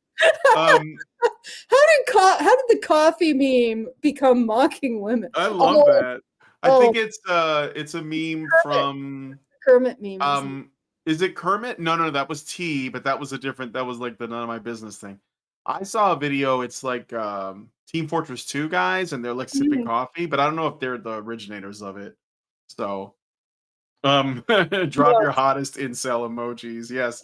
This is the important stuff that we got to be dealing with in school, guys. Forget the reading level plummeting and like, kids like operating at a math level that's like 4 grades lower than it should be, and we're just letting people get college degrees that don't know how to read or write.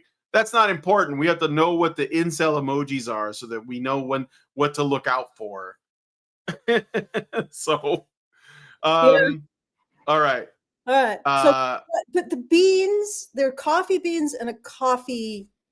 Yeah, I think that you can use either one. You can either use coffee beans or the coffee cup. So did you guys know that the coffee emoji is now dread misogyny? Oh, yeah, I'm sure that we did. I did.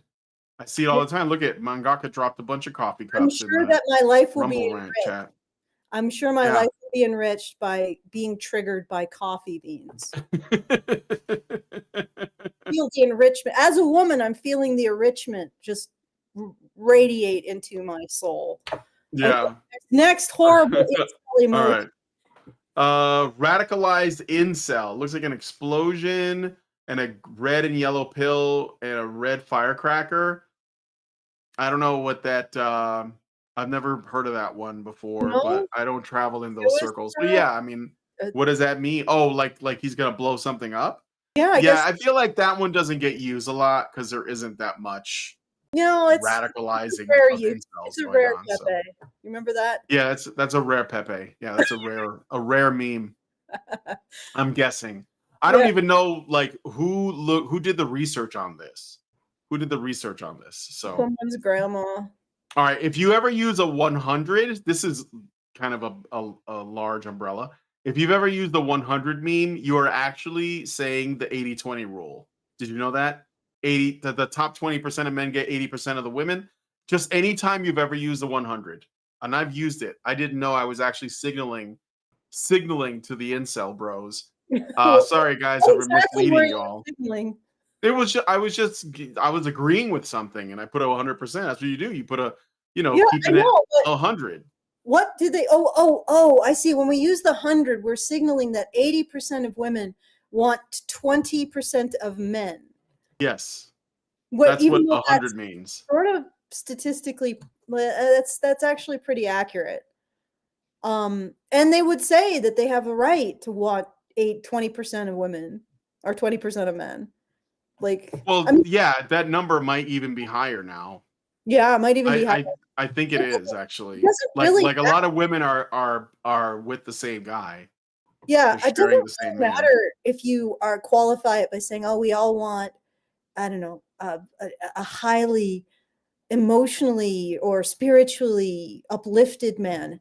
Well, that's still a tiny minority, and I highly Mhm. doubt that you are equally spiritually uplifted.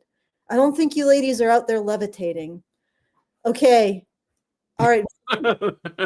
So 100 is actually an incel meme. That this is an incel emoji. This is gonna be. There's a lot of incels out there. If you've ever used it, you're an incel, basically. If you've ever hit 100. All right, next, an eagle emoji is far right nationalism. What does that have to do with incels? What? And also, this is in the UK. You guys don't have eagles there. You don't have freedom. Why do you have a far right nationalist symbol? I feel like that's a stretch. Nothing Yeah. to do with incels, nothing to do with Britain or the UK. It's just an eagle. Like, just I guess eagles are just triggering. I'm gonna start using them. I'm gonna put an eagle emoji in the live chat right now. I didn't know it was in there. So, um, eagle. Yeah, there it is. There's a bunch of them. All Oh, right, send them through because they'll bounce around in the chat too. what happens when we signal the incels? When you signal them, they come running. I think. Yes, then what happens? I don't know. Uh, They probably ask if you want to play some video we'll games or find out. something. Yeah. Like we'll find out what happens when we get a critical mass of insults. Let's do the next one. Yeah. The next one is I don't know what that is. It's a It says black hole. depression, homeless. Is it a black hole? Is it a Yeah, it's hole? just a black Oh, it's a hole. hole. Yeah, it's a hole. Depression, hopelessness. Hmm. Um. Hmm. Well, I mean, is I don't think we should be making light of that. I mean, if that's what it means. Yeah, I don't think So we should either. I'm just curious. What happens? Do you call, like, you're in the UK? If your son shows you a meme that indicates he's depressed, do you call the police, send him to jail or something? This boy's an incel. He has depression. yeah, get him. Get him. He's one of them. Uh, yeah. I mean, depression makes you an incel. Yeah, maybe you're just depressed. Yeah. I And mean, now we see the next one. all right. The next Oh, one this is alt-right meme symbol, and it's a frog. Top keck. He's Yep, back, guys. he's It's back. Pepe. He never left us. He just laid low for a while. Yep. Alt-right meme symbol. So we have far-right nationalism, which is an eagle, and then we have the Pepe, or a frog. Good lord, guys. This is like fretting over nothing, really. Yep. Well, I mean, the depression one, you could be fretting over the mental health problems of your son, but I'm guessing in the UK they're just going to get him arrested. My son seems to be listless and doesn't want anything to do with anything. Arrest him. He's an incel. I can't do a British accent. I can't either. I thought about it and I changed my mind. Yeah, I don't even bother. Um, Okay, next one. all right. So next one is a tornado, and it says chaos, overwhelm, mental illness. Oh, mental distress, actually, mental distress. So again, if you are worried about your mental health, or you're going through a hard time and you post a tornado as an emoji, I guess you're an incel now. And also, like, again, this stuff with depression and hopelessness and mental distress, it sounds like something that is a cry for help, and maybe you should be like, I don't know, supporting those people as opposed to trying to figure out a way to single them out by like the way that they post on their phones or text to their friends or in Discord or Well, whatever it is. Brian, when adults see these symbols, they should immediately call the police on their children. And then if a kid at the school sees these symbols, they should immediately start bullying them. Because that's how we're going to improve boys' mental health. Right. Yes, we should be bullying them harder. Yes. Yeah, makes sense. Makes sense. All right. Next emoji is, it's 3. I guess it's like a finger pointing and then a like a sad face or like a face and then another finger pointing, and it says simps begging women. So yeah, simps. I mean, again, acknowledging the existence of simps, not unique to incels, actually. And it's, it's funny, like, I think that if you're trying to like prevent a guy from simping, you're doing him a favor. Like you're preventing him from putting himself in a vulnerable position over someone who might hurt his feelings or hurt him in some way, and you're trying to protect him. And yeah, I mean, maybe it comes across as like, harsh or whatever, but I think that it's necessary and it does come from a good place.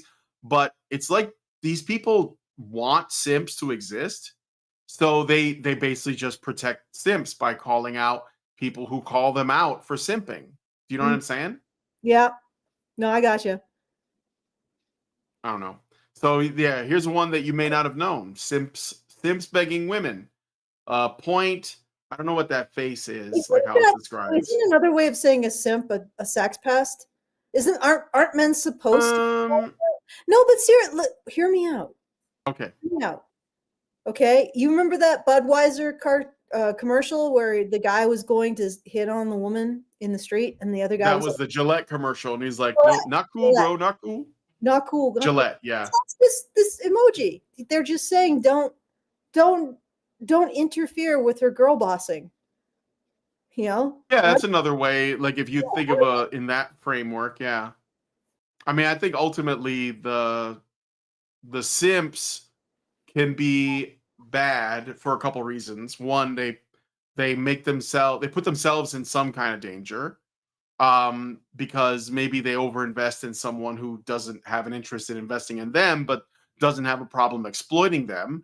But also, they also run the risk of inflating that girl's ego to the point where she becomes insufferable because she thinks that she's worth more than she actually is. It gives her like an artificial sense of her own sexual market value, because there's all these like dudes that are simping for her. And this is the thing with girls online. Like they'll share, selfies. Let's say you're a young girl, you're like a teenager, and you're you're hitting puberty, you feel good, you feel like you're cute, you post pictures online, and you get like thousands of dudes in your comments. Thousands, right? They're all like, "Oh my God, you're so beautiful." And they're from all over the world too. You don't know where you're getting them from. It could be dudes from like the Middle East or India or whatever. And then like you love this. Like you eat it up. You think, "Oh, this means I'm hot," or whatever. And then you post more pictures, you get more reactions. you take it a little bit further, maybe show some more skin, whatever, wear tighter clothes. You start wearing outfits specifically for posting online. And then after a while, when you used to get like 10,000 likes, you get like 1,000 likes. And it's Mhm. still a lot by normal standards, but that girl feels like something is wrong, like they're losing something. And Mhm. that, so like the high that they got initially is disappearing, and they start getting fewer like, and it's not even like they're hitting the wall or anything like that. It's just that, maybe their people have moved on to something else or whatever, or or she's putting a little bit less effort in or whatever it is, doesn't matter. And I think that the the simping early on sort of puts them in a state where they expect, that the amount of attention they were getting as the normal. So the problem with this is that it's harder for them to build a real relationship with real people because they were so like say experiencing this like overblown parasocial relationship with online strangers. So I think that that's another aspect of like the way simping hurts girls as well, Mhm. Yeah. So, and then they'll go on to hurt other men. Like a lot of the women who hate men the most online are women who stopped getting as much attention from them when they were younger online. So they start to resent men for abandoning them or whatever. So, Mm. Okay, let's do the next one. all right, next one. Sorry. No, it's okay. I was All just right, pills. We have the pills.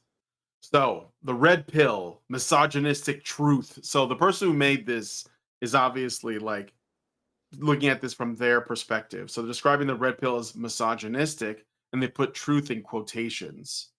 So the blue pill, blind to dating truth. I'm sorry, Allison, were you going to say something well, about I the mean, misogynistic truth? misogynistic truth. What do they mean by that? That women are actually also to blame for stuff? Like it's not always just men? Or things like, oh, women are capable of sexual violence. Is that another misogynist truth? And in Yes. fact, the studies that we're seeing coming out now suggest that women are doing their fair share of raping out there, right? Is that a misogynistic truth? So what misogynistic truth is truth? Like, Yeah. okay, Yeah. all right. Misogynistic truth is just truth. Exactly. Blue pill, blind to dating truth. Black pill, unattractive men are doomed. Pink pill, unattractive women. I never heard of that one. So it's like a pill with a heart next to it, a pink heart. So I don't. I've never heard of that one. Unattractive women. Hmm. Yeah. And then there's a bunch of emojis for drugs. Again, I don't think this is an incel thing. I think this is a drug addict thing. I think people are posting this stuff like they're probably just stoners or something. Yeah, that's a little confusing there. Yeah. Yeah, I don't know why the drugs are even there qualifying. So, yeah, I guess ketamine is like a horse. There's a couple of horse ones, and there's like a pill for that. Then there's cocaine, which is like a snowflake, coconut, a guy. Sudden crossover with the stoners. Yeah, some reason stoners are also We just yeah, somehow incels. yeah. Incel. Snowman, 8 ball. Yeah, Why would they? weird. Go ahead. Who compiled this list? Yeah, and like this is in a school. Like, man, this is crazy. This Yeah, is it in a is. school. I want to see what oh, and there's also incel slang apparently. I guess we can look at that really quick too. Um Seeing words that you've coined is strange.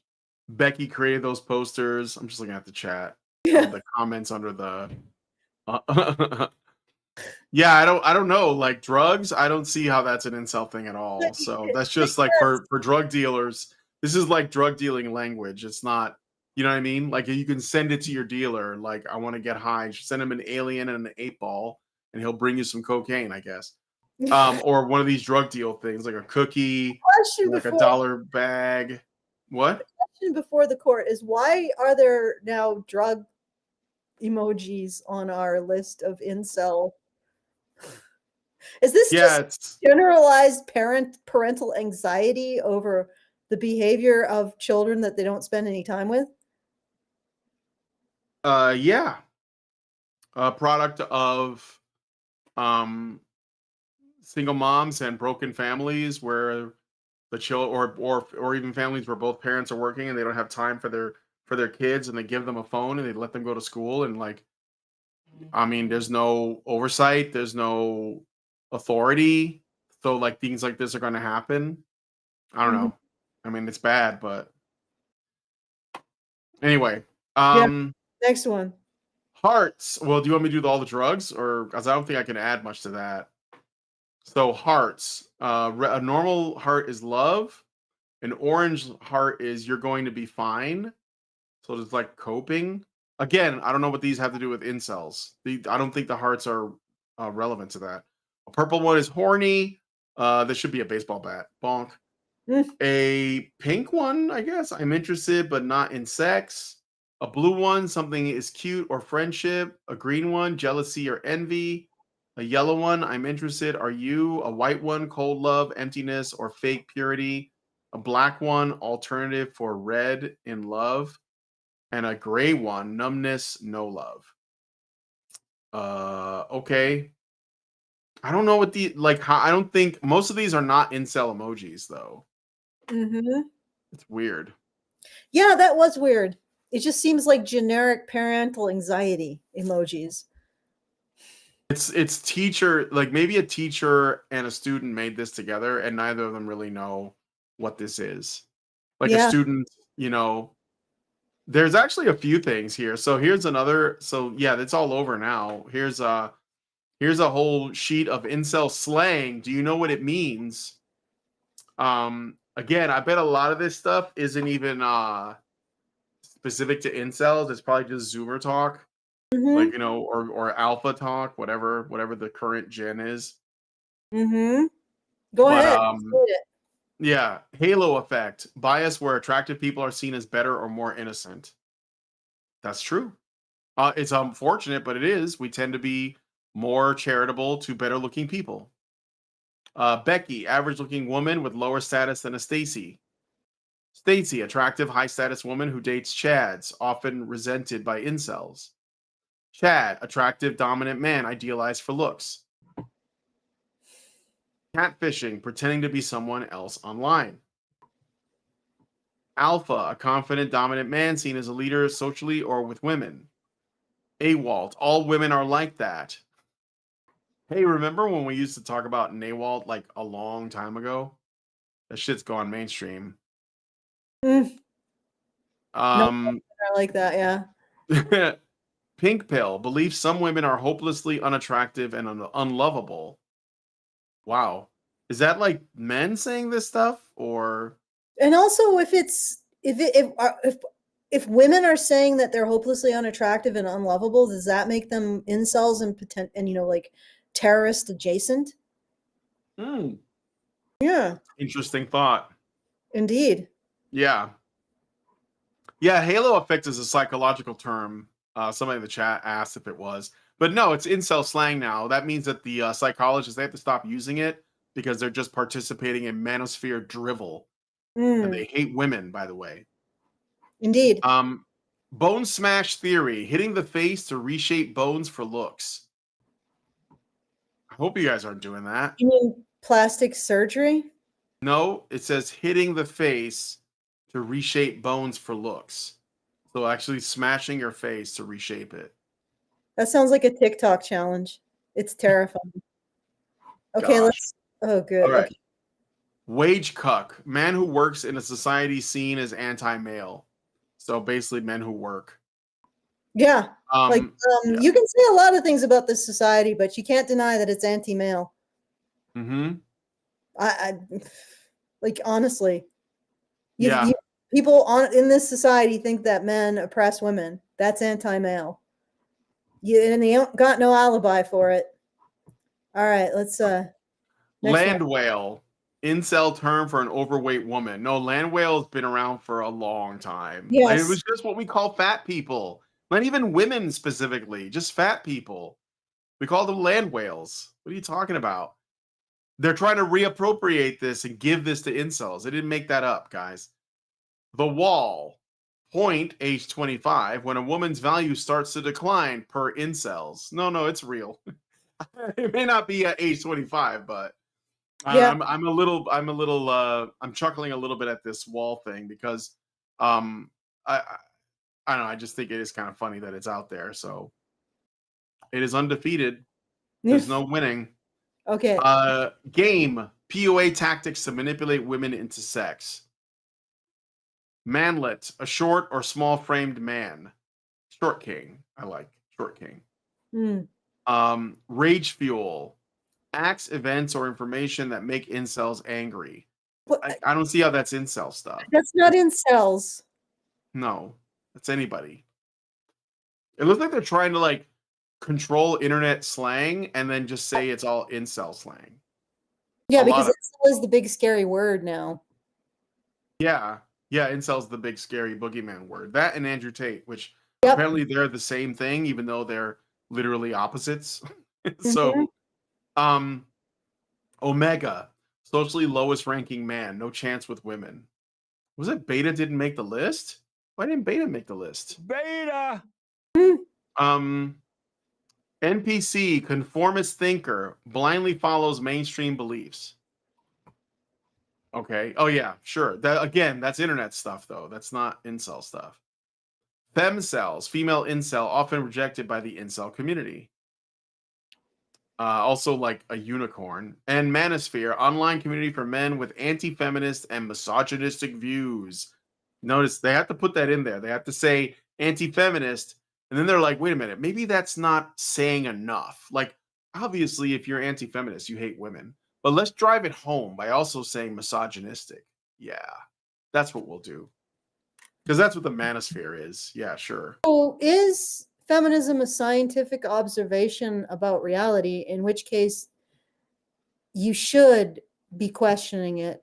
Or is it an absolutist belief that cannot be questioned, and if you do, you're an unbeliever and thrown out of society? Because it can't be both, guys. It can't be both. No. All right. That's All right. Clown cell. Oh, God. Yeah, there's different incel types. Oh, there's clown cells, Joker cell, irony. Fake cells, pretends to be incel. Yeah, because that's the one I want to fit in with the incel crowd, so I'm going to be a fake cell. That's what I want. That's what I aspire to be. Femcell, claimed female incel. Acne cell, incel due to acne. So there's like specific sub incel groups. Old cell, incel due to age. Wizard cell, virgin past age 30. Wizard cell, pondering the orb. Bald cell, incel due to baldness. Gym cell, exercises to cope. Height cell, incel from height. Mentacell, incel mentally ill. True cell, zero opposite sex contact. Poor cell, incel due to poor finance. But like all of these things, a lot of them, they sound like legitimate obstacles that women are like less, like they're going to consider it a deal breaker. Like baldness, height, mental illness, being poor, being too old, having bad acne. There's plenty of women that would like say that that's, a deal breaker. It's a deal breaker for them. Yeah. Yeah. But apparently we can't accept that women have any standards at all. For relationships. We can't even listen to women when they say that they do.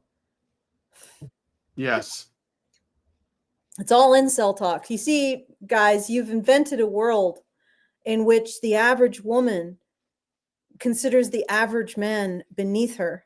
You've invented this, and because you've invented it, you live in it. But we don't actually live in that world. We don't. It's just an invention of men. You're not actually observing the truth, guys. You're not actually observing that women's standards are higher than the average man, so the average woman considers herself far above the average man. That's not the case. You just decided to pretend that women had standards like this, and thus you constructed the world in which they had those standards, but they don't have those standards. You are just preemptively selecting yourself against approaching women who don't have the standards that you think they have, that you've ascribed to them. It doesn't make any fucking sense. Yep. Like, why would men choose a world in which the average woman finds them unattractive? Why would men have chosen this? Just explain that to me. And because men have chosen this, apparently that's made it so. Okay. But I think it's just another reducing our desire to blame men for everything down to its most absurd quantity. Okay. Mm-hmm. All right. This has I been mean, an yeah, exhausting. that's it. Yeah, this has been an Yeah, I'm sorry that you had to like walk all the way home. But I mean, gotta do something on your computer, I guess. Are you on like another laptop right now, or? Yeah, I'm on another laptop with the shaky cam. Look, see? I see. It's not very Yeah. well secured. But yeah, I am on a different laptop. I had to walk home in the snow and the cold, and I don't know what my computer is doing. It looks like it might be bricked. I uninstalled Elgato Cam because it was useless, and apparently it was claiming some extensions, and I was like, yeah, just get rid of it. And then my computer bricked. I don't know what's going on. I'm sorry, Brian. It just No, it's decided. all right. It happens. The special chat's going crazy right now. Yeah, really? Well, what Oh do you yeah. guys Just unhinged, unhinged comments saying that we should like enter the room together. We're like literally on different parts of the world. Yeah, he's in Virginia and I'm in the middle of Canada. So yeah, that's not happening. Yeah. So yeah, it's not going to happen. We do occasionally walk into the same room like once a year. And then we do a show from a place in Calgary, which we'll be trying to do it next year again. So there you go. You got to stick around for our once yearly appearance in public. Mm-hmm. And then, oh yeah, he's just being obnoxious. Are you Okay. looking? Yeah, No, I'm looking. we're not married to each other. Where we have our respective partners, spouses. Yeah, I got We just my. work together. We're not married to each other. Yeah, like what? What the heck? I think my You just husband's assume taking. too much. You see a man and a woman in the same space, and you're like, "Oh, they must be together." That's a No, you problem. That's not an us problem. I think my husband is in the other room taking a nap, Yeah, possibly. Lindsay's in the other room with JoJo. I think she's eating. Yeah, Yeah. and there's my doggo having a snooze. Can you see him? Yeah, I see him. Yep, just having a snooze. And yeah, I actually had to go home to continue this freaking what is this? Interminable podcast. Yeah, it's just yep. All right, It's, well, that's it. That's it for me. I have done my duty. yep, I've done my duty as well. All right, so feedthebadger.com/justthetip if you want to support us or send us a comment. You can also give us a tip that way, so it is support. But feedthebadger.com/support for that. No, just the tip for that. Feedthebadger.com/support for that, for helping us out. I will put keep-Allison-sane under support for you guys, so it's all goes to the same place. I believe I have changed the little pop-up. Anyway, go to Feed the Badger. You'll figure it out. And I'll hand it back to you, Brian. All right. Well, if you guys like this video, please hit like, subscribe if you're not already subscribed, the bell for notifications, leave us a comment, and let us know what you guys think about what we discussed on the show today. You'll find links to the stuff we looked at in the description. And please share this video because share is caring. Thank you guys so much for coming on today's episode of Maintaining Frame, even though I didn't call it that at the beginning because we stopped doing that. And we'll talk to you guys in the next one. See you tomorrow. Men's right activists are machines, dude. Okay? They are literal machines. They are talking point machines. They are impossible to fucking deal with, especially if you have like a couple dudes who have good memory on top of that too. Holy shit, you're fucked.